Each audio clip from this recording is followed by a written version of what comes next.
Hi, and welcome to the Boat Princess podcast. My name is Nikki Vo, and I'm your host. I'm a boat owner, a marinas owner, an international conference presenter, and a huge advocate for boating. I'm sharing the stories from every nook of the boating industry with the intention of encouraging more women to join me and for more women to get behind the helm too. I want to share the experience and opportunities of boating, of the boating industry, and I want you to join me as I bring the conversations and answer all the questions you've had. Boating is not just for the glamorous and rich and famous. It's full of beautiful and interesting people making the most of our natural environment and getting out there enjoying the waterways. So let's let off the lines, take over the helm, and escape to the world of boating.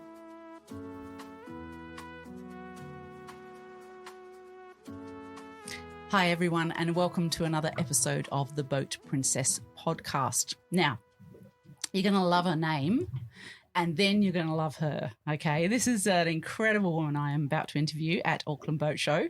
So welcome, Isabell. I've got to get this right because it is so good. Isabell Zitzelberger. Ah, such a good name. I love it. Welcome, Isabell, to the Boat Princess podcast. Thank you. I'm really excited to be here and have a chat to you.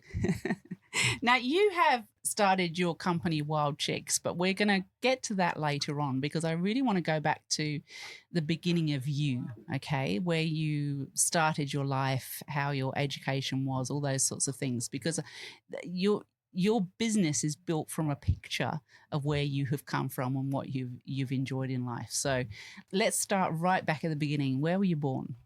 Originally from Germany. Hence the name. Brilliant. And me and my partner travelled the world in 2011. We just left everything behind, sold everything, and just travelled for 1 year around the world. And really travelled in Australia, travelled in New Zealand, loved New Zealand, and then came back to Germany. And that was pretty much the biggest trigger going like, nah, that's not us. Because we are very outdoorsy people, really enjoying the water, the bush, like everything. And Germany doesn't have really that much on offer and way too many people. So we went, nah, let's go back to New Zealand. We still have a few months on our work and holiday visas left and see if we still like it, if we have to work and pay tax and actually make a life over there rather than just travel. So we came back here, came back to Auckland, and Auckland is not really the place, right? Like, I'm sorry for everyone who hears that and lives in Auckland, but it's not how you picture New Zealand as a foreigner where you want to be. You want to be in Queenstown or you want to be in Coromandel and beautiful places like that. Amazing. But we couldn't, so we just started in Auckland and still made an amazing life, built an amazing life for what we really loved doing. And one of the things we started doing a lot was fishing. So we just went and literally just climbed down rock faces, did a lot of rock fishing, a lot of surf casting. At the beginning, I wasn't even that interested. It was more my partner. But when he started catching fish, I was like, actually, that could be quite fun. And then we did it together. And then he wanted a boat. And I was like, okay, let's just have a boat. And then he learned how to back a trailer. He learned how to drive the boat. He learned all about it. He loved it. And I loved the fishing. So I just went with him. And so we upgraded our boats until we got a Surtees 16 game fisher. That was our baby. Did a lot of awesome trips, went into the game fishing, all sorts. And then I got a job with Surtees in 2018. So Surtees is an aluminium boat manufacturer in New Zealand. And I was blown away. I was just like, oh my God, I work for one of the biggest boat manufacturers in the country and I have one of those boats and I love fishing. Nothing better could have happened to me. And then my boss said to me one day, do you want to bring the boat into work? And I'm like, actually, I've never towed a boat. And he was absolutely blown away by that comment. And I was too. And I was like, oh my goodness, I have actually never towed a boat in my life. So I went home and told my partner that I would take the boat to work. And he was absolutely like, no, you're not. I was like, why is it a problem? And he's like, because you have never towed a boat. I'm like, but I have to learn at some stage. But now he got up early, he drove the boat in, and that really triggered in me. Is like, I need to learn this a lot more. I work now for a boat manufacturer. I love fishing. I'm in the industry. I should know my stuff better. And we probably all know that we can't get taught by our husbands or partners. How true is that? We really speak a different language and we feel attacked, and they're mansplained way too much. And so luckily I had a few guys at work who helped me, but it's just very different. If you don't have a female explaining to you, having the patience with you, speaking the same language, it is very hard. So I learned all my bits, but mainly through mistakes, because I just got thrown in the deep end and sat there at the bolt ramp in tears wondering why my bolt doesn't start. And it was because I didn't have the kill switch in, but I wasn't told, right? Yep. So Yep. That's when you sit there and you're embarrassed in front of customers going, holy, that is, I have a lot to learn. That's tough. Yeah. And so I sold over 200 bolts while I was at Surtees. Amazing. And I would say probably 100% I dealt with the husbands. And most of the time I haven't even met the wife. She was the one transferring the money in the end, but he was the one to choose everything. And then often I realized when they rung up and they were like, look, he overspent. And I was like, well, we can take some stuff out. They go, but I don't know. And I was always wondering, I was like, well, why don't you know? Like, you should know what he's spending your guys' money on. The only decision you made possibly was the color or the name or if it has a toilet. And that's usually where our input ends, and we trust them fully to take charge of spending that money. The toilet is so important. It is a real thing with women. But I use a bucket. I love my bucket because you can easily just tip it over the side rather than carrying it around with you, right? So I'm the strong bucket believer. But the obviously that's a long way off the shore. We yes. throw it over the side. Yeah, just to make that very clear to every listener, we do not throw it in the harbour or in some nice little bay. Oh, we're a long way out fishing. We are game fishing out there. That's when you need it because you're out there for days. And so that is really when I started talking to the guys. I'm like, does your wife fish? And they went, oh, she is actually the best fisherman on the boat. And I was always thinking, well, is she though? Does she know which rod she's using when she's fishing? Does she choose the tackle? Does she icky the fish? Does she fillet the fish?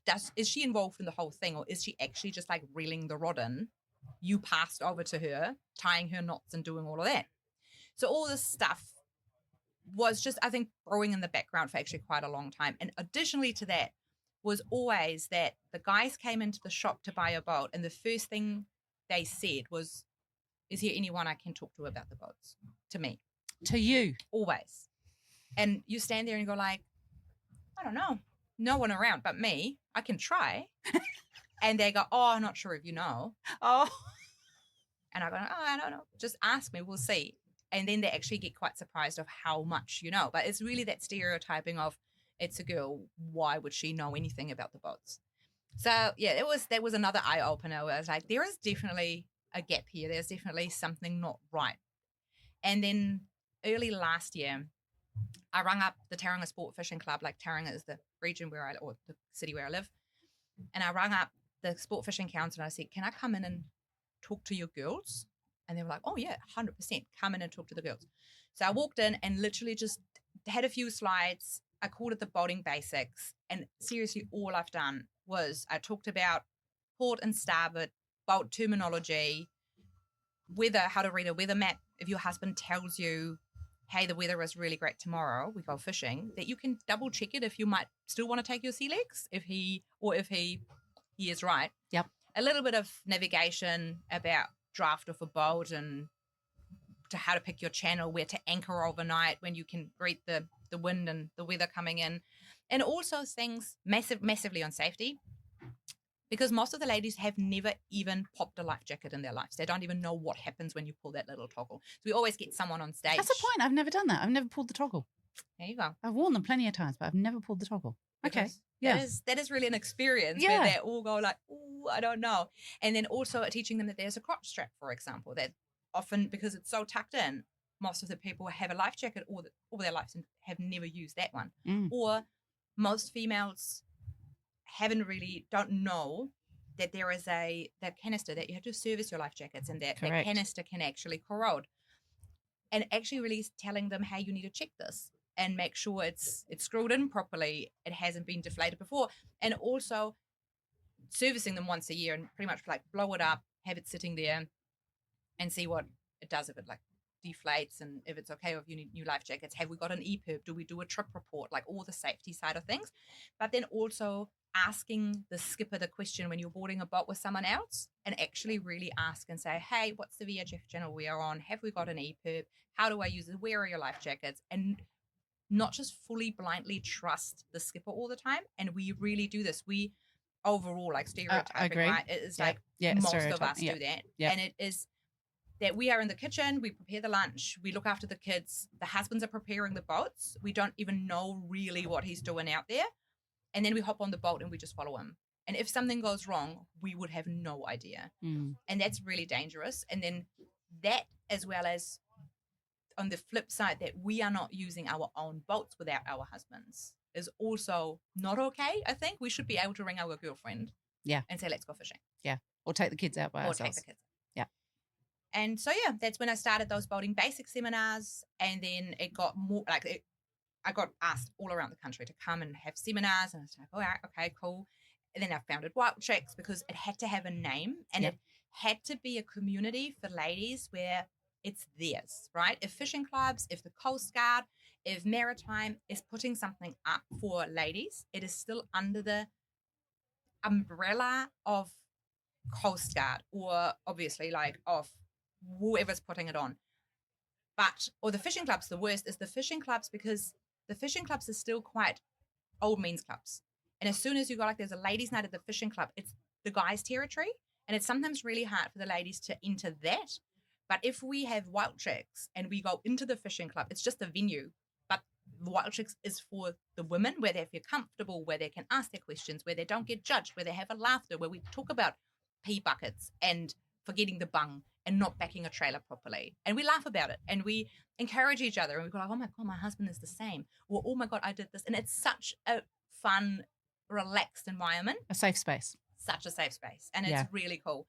So I started doing a lot of those. And then now the girls started asking about, what's the next step? Can we learn how to back a trailer? Can we learn how to dock a boat? So now we are starting to develop more courses and just get more girls into it, and just really created that space where we can all hopefully boat all together soon without depending on the guys. Wow. Okay, guys, did you get all that? Because that was super fast and amazing and incredible, because Isabell's. But let's unpack it a little bit, okay? So you've gone from how did your career start? I worked in publishing houses in Germany. Okay. So nothing to do with boating. And then I came over here and realized that there is not much publishing going on in New Zealand. There was a tiny little publishing house in Auckland, and I was quite lucky because New Zealand was guest of honor at the Frankfurt Book Fair in Germany. Okay. So he was able to give me a part-time job there. That's how I started my career here. And then I moved from Auckland to the Bay of Plenty and got a job with Wildchix Marine, who was it was a startup business at the time, working out of the garage and developing an automatic boat loader for trailers. So which is the noise we keep hearing next door to us, correct. Isn't it? Yeah. So just to explain, everybody, we're at Auckland Boat Show.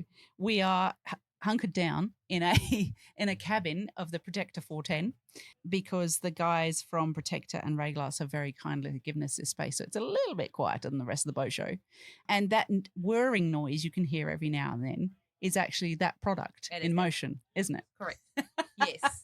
And they're winching a boat in and out with using a press of a button. Yeah. So very cool. Do you have a new release of product or a new boat that you'd like us to review at a boat show? Get in touch at info@theboatprincess.com, and our team will be very happy to chat with you about that. Okay, so you're working with that company? Yes, for a couple of years. And in the meantime, we were upgrading our boats, and then we ended up with a Surtees 610 Game Fisher.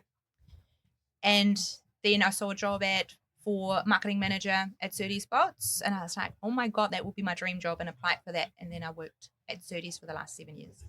Okay. I resigned in tears because I really love the industry and really love the boats and everything. But Wildchix was just so obvious that That it it was needed. Yes. Yeah. And I thought if I don't make the time for it, I will probably regret it.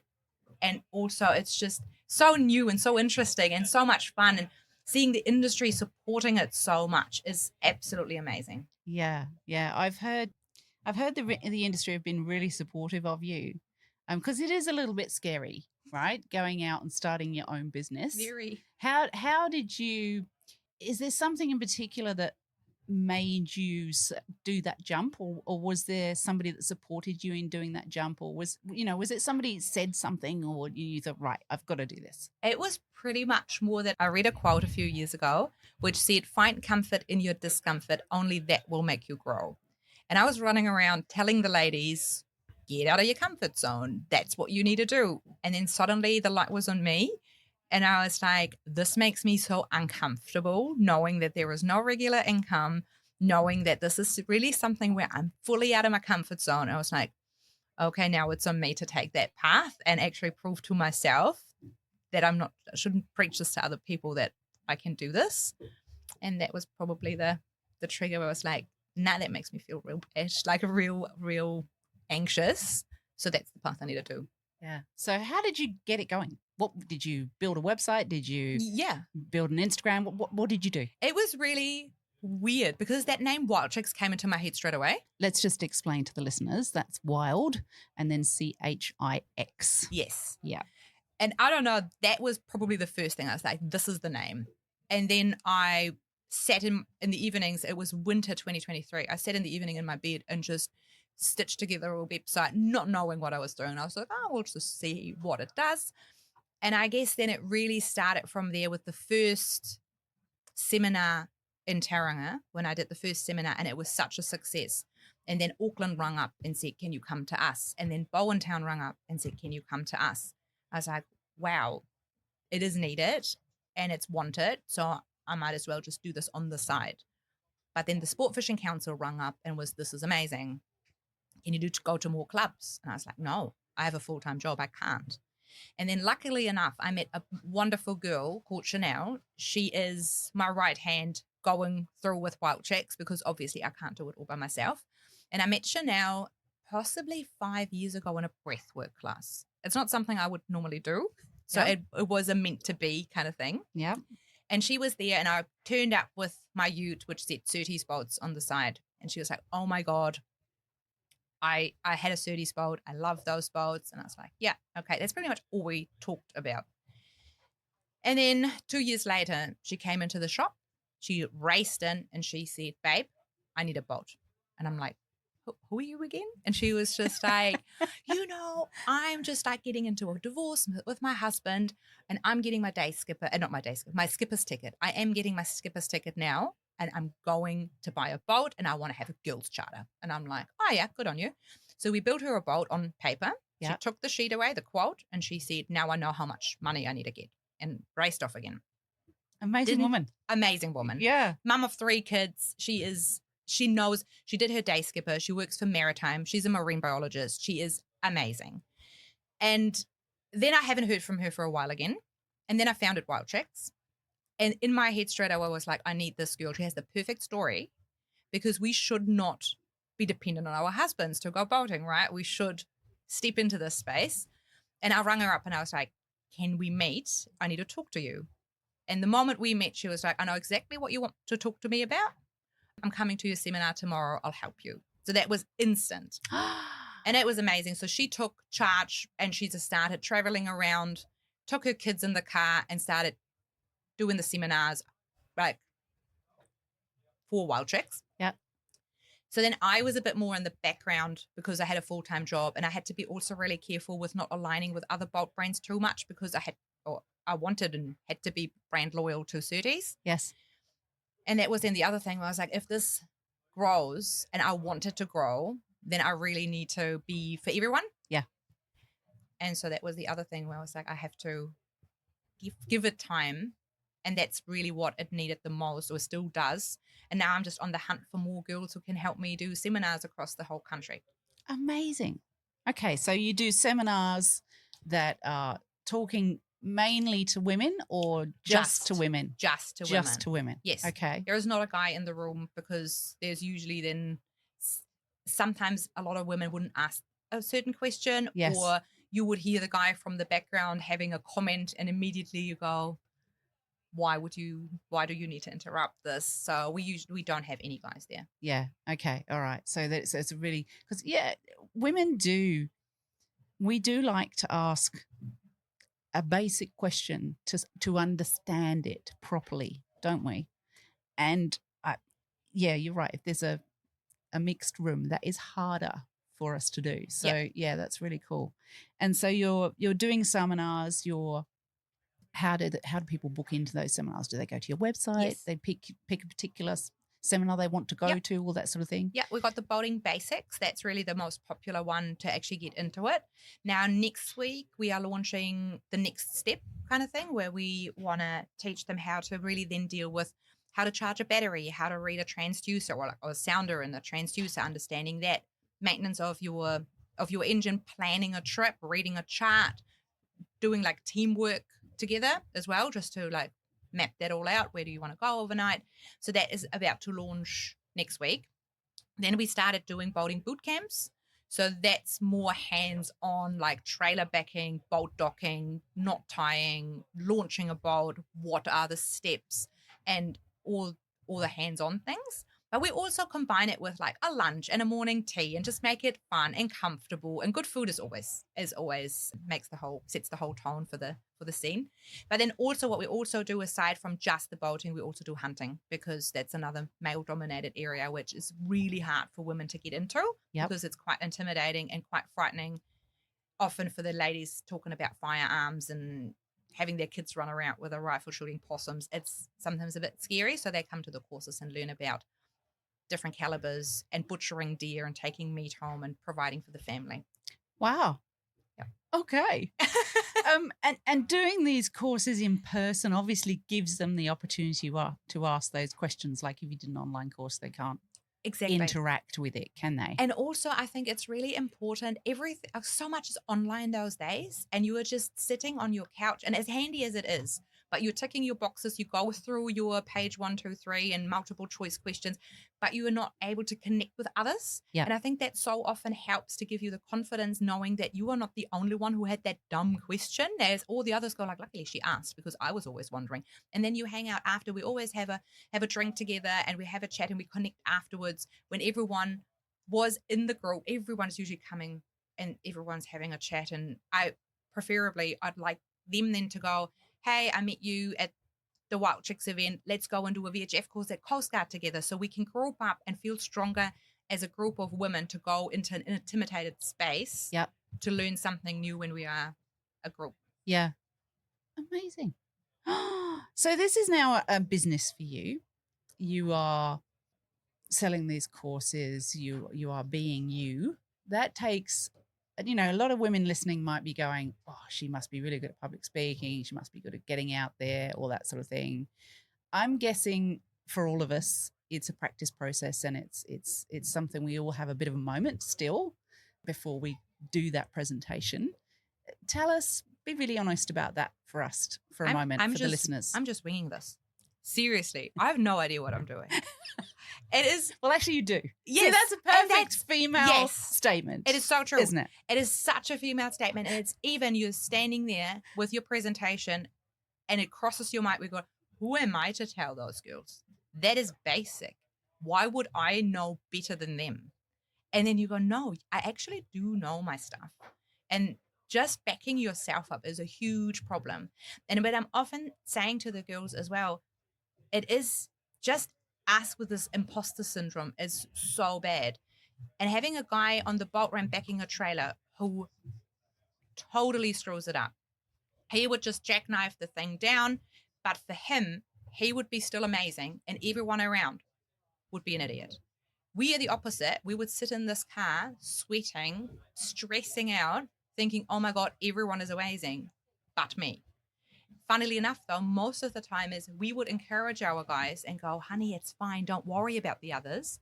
Opposite, they would go, what are you doing? Oh my God, everyone's looking. And then you stressing even more. And that's where it all explodes. So that is really exactly what I said. It's just like the moment that you constantly question yourself. Yeah. So on that, I have a very good girlfriend who is a clinical psychologist. She is Dr. Kim Granland. And you have to we say as women, we should surround ourselves with those that shout about us in the room when we're not there. Well, that's what I'm going to do right now for Dr. Kim Granland, because she has written a book called Imposter Syndrome. And so recommend it, girls. It's on Audible. Grab it and have a read, because she gives you some really good strategies for how to handle imposter syndrome, because she obviously deals with it a lot in her role of talking to. She's a executive coach, so she coaches people to be even more amazing than they already are. So you've got this business, you're doing these amazing presentations, you're being very brave in doing that, and now you've got used to it, so you're doing really, really well. What are the challenges? Well, let's look at the benefits first. What are the benefits of having your own business versus working for someone else? How have you found that for you? I love it because you don't have a lid on you, because I always struggled. I think I have a lot of energy and I have a lot of drive. Yeah, it's very obvious. But if then someone tells you you can't, that's really, over time, it's really frustrating. And I had one moment where I was driving home from work and I had already resigned, and I was so happy. And I was like, why am I so happy? And then I realized that lid came off, and now my options are endless. I can just take this as far as I like. I can make this as big as I want. There is no one telling me, no, that's not what we do. No, we have not done this before. That's not how we roll. I can do whatever I like and take this to wherever. So that makes me really, really happy. What I love about it is you can set your own standards. Yes. You can say, I am only going to, so with my podcast, for example, I only do audio because I know you are far more comfortable talking to me with just a microphone instead of me having a camera in front of you. Yeah. Right. And I also only do it in person. One, because I want to build a proper connection with the person I'm interviewing, but two, because I want my product to be quality. And the audio quality of being in person is amazing with these amazing Rode mics, but the online version is just tinny and not good. So it's really nice to be able to set your standards, and then, as you say, there is no limit. You can decide how far you are going to go. Yeah. What's the other side of that? What's the challenges you've faced of having your own business? Challenges every day. And I think if someone would possibly have said to me, this is what it will cost you, I would have not done it. Fair enough. Because just also New Zealand is very conscious of health and safety. Yes. So just going through all of that, and you need pretty much a health and safety manual for every single course, and then you need all your legal stuff being written up and so on. So that's all new for me, all learning which insurances I need to sign up. That's all the boring stuff in the background. But it keeps my brain really happy because I'm challenged, right? And I'm out of my comfort zone. That's where I want to be, because I will walk, not out of it, but I will just grow with this so much that, just trying to always stay in that space, I guess. Yeah, amazing. Do you have an event that you would like the Boat Princess team to attend and promote? Get in touch with our team at info@theboatprincess.com and let's see what we can do together. And how have you handled, because I know for a lot of people out there, the salary coming in every 2 weeks or every month is stability for them, right? And that is something that as business owners, we have to handle the ups and downs, because there are ups and there are downs. So how have you set that up for yourself? Have you set up a loan facility you can dip into every now and then, or how have you sort of insured yourself for that? I haven't really. So currently, because I'm just 8 weeks in full-time self-employed, I still have a little bit of a cushion from when I was earning money. And then I have to rely on my really lovely partner who is now paying our mortgage, because every single cent I earn at the moment is going back into the business, because I want to build it and it needs the financial input, and I can't afford to pay myself at the moment. So currently it's still just all passion and really just building the business. Which is the piece I wanted to, I guess, put to the listeners. We do have to invest at the beginning of our business, and by invest I mean basically assume that we're not going to earn money for a little while, right? Yes. And for some businesses it's a little while, and some businesses it's a little bit longer. And it's how much capital you have to invest in the first place. Your business is a great one because you haven't got to buy physical premises, you haven't got to buy products. You're just you're using your brain and your ability and your energy and your amazing character to share with other people, which you're basically sharing. And this is something we need to tell people, everybody's got a unique thing to give. Correct. Right? And that is what you're giving right now. But I also see there a big difference as well, because there are so many people out there who think they can achieve this to just be an influencer on social media, and every single person wants to create content and make a lot of money with it.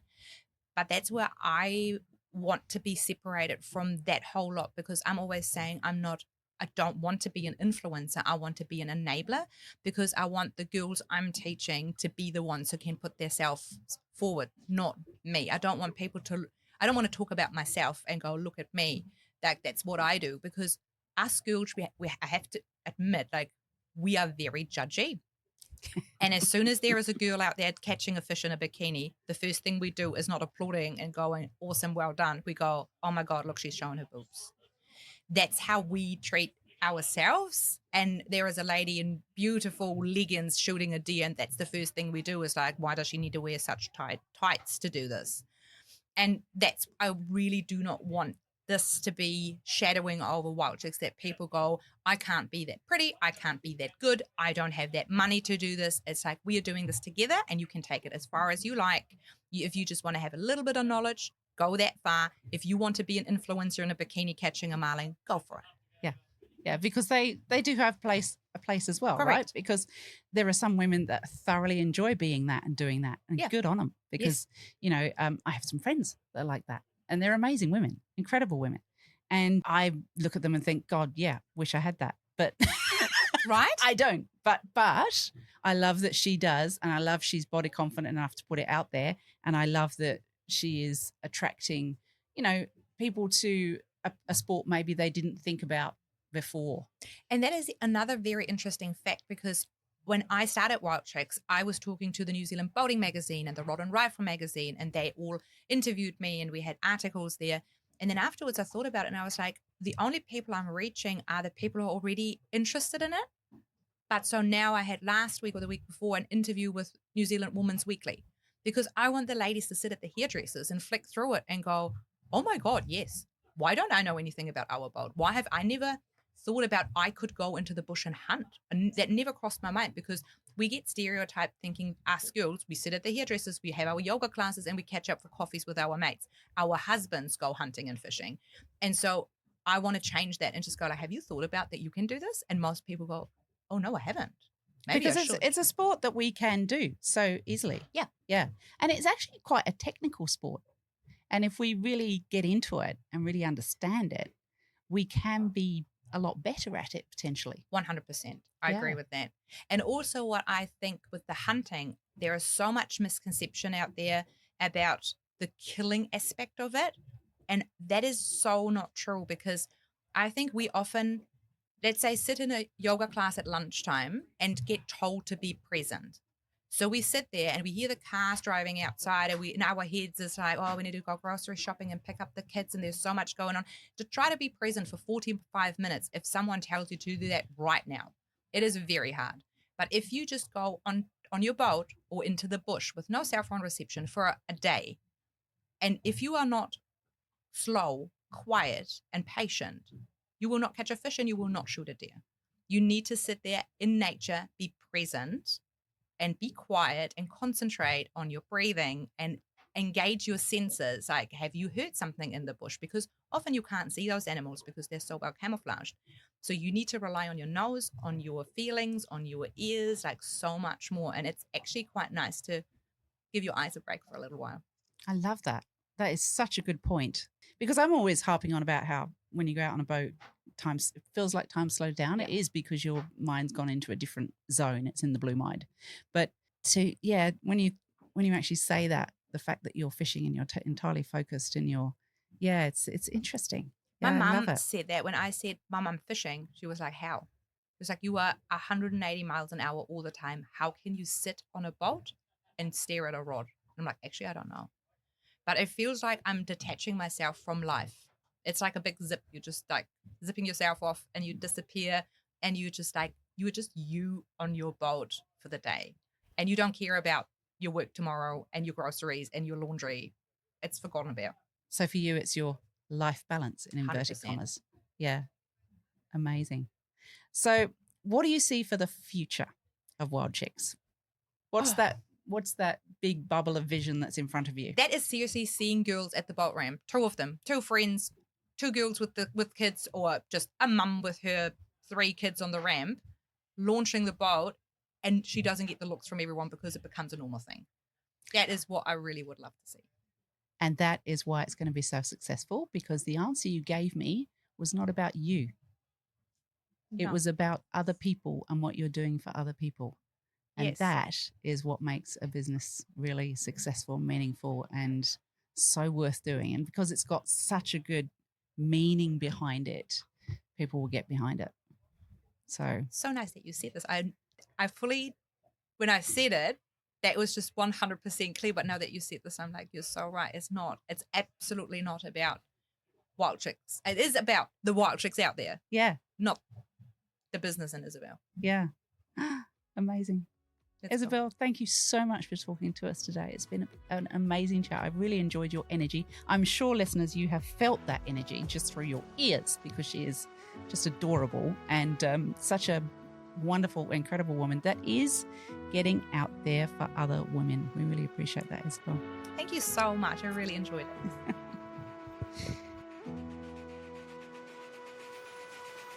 Thank you so much for listening to the podcast. I really appreciate your ears. If you'd like to connect with us, you can do so by following us on Instagram at The Boat Princess. That gives you some more insight visually as to what we've been up to and what we have coming up in the future. You can also connect with me on LinkedIn, Nikki Vo, The Boat Princess. And of course, a lovely way to connect with us and stay connected with us is to sponsor the podcast, sponsor our events, or just get involved with a collaboration with us in a way that we can both support each other to allow others to rise in the industry or be educated in the industry, or just feel comfortable about being in the industry and being supported. So I really look forward to collaborating with any businesses out there that would like to associate their brand with ours.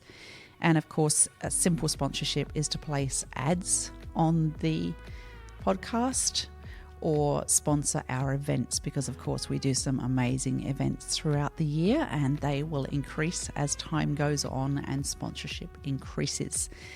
Networking within the industry is of course incredibly important, and especially for women, because 1, we like to support them, and 2, because every now and then having a female dominated event is a nice thing to have. So we really appreciate the sponsorship of those events. You guys, I really appreciate you listening to the podcast. I thank you so much for doing so. I would love it if you could review the podcast, and that will extend our reach. And until the next episode, I'll see you on the water soon.